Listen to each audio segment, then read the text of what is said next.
You right-click. You select Delete. You empty the recycle bin. The folder vanishes from the screen, and you assume the data is gone forever. But that simple action is just an illusion. Your computer hasn't actually removed a single byte of that file from its storage drive. The OS uses logical address space to organize files into folders. Beneath this, the hardware's physical address space contains fixed sectors recording raw data.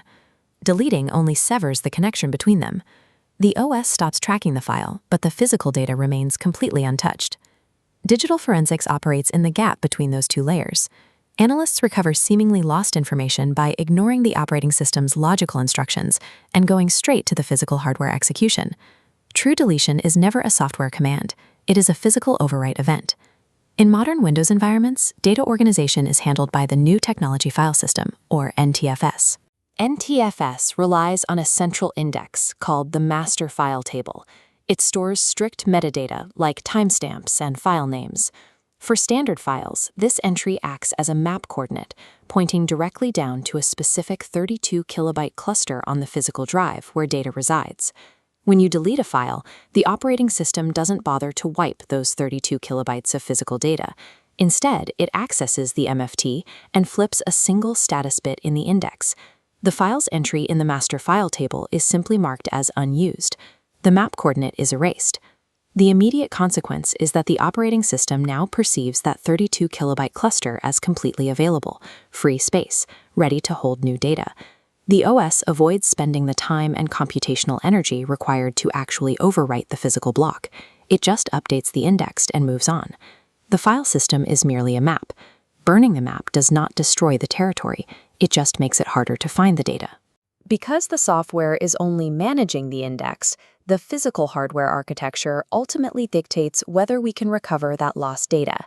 For decades, the storage standard was the magnetic hard disk drive. This diagram shows the geometry of a typical magnetic drive. The physical, rotating platters are divided into concentric tracks, and those tracks are broken down into smaller, manageable pieces called sectors. Hard disk drives are completely passive storage mediums.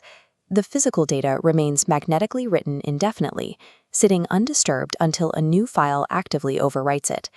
Solid-state drives operate on different physical principles.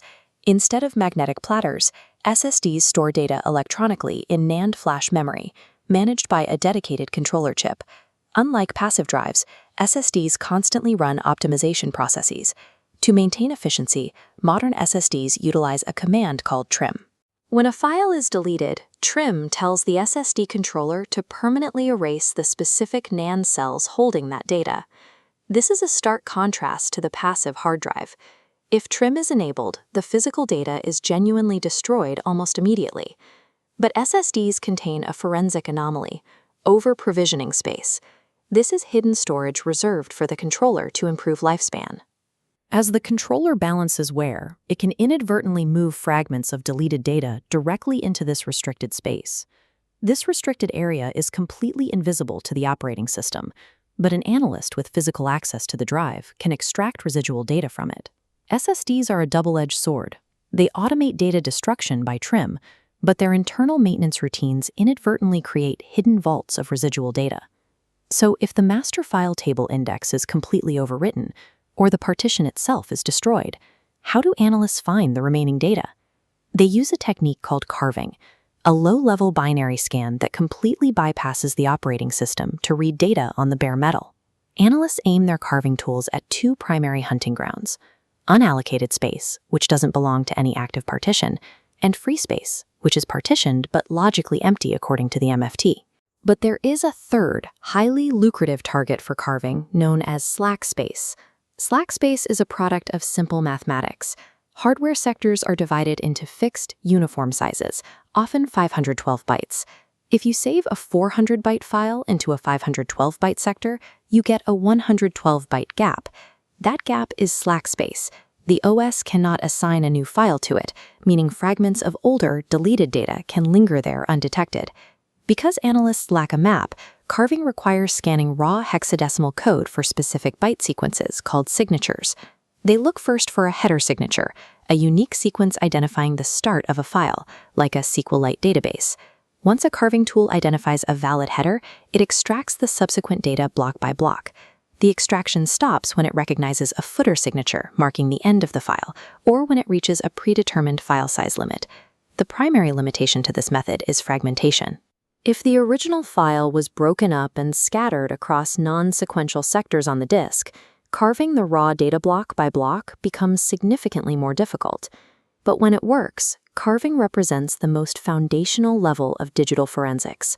You abandon the logical illusions of the software to read the unvarnished truth of the bare metal. Your operating system's logical layer lies about data deletion to save computational energy. In standard environments like NTFS, the file system simply discards the map, leaving the physical territory of the data perfectly intact on the drive.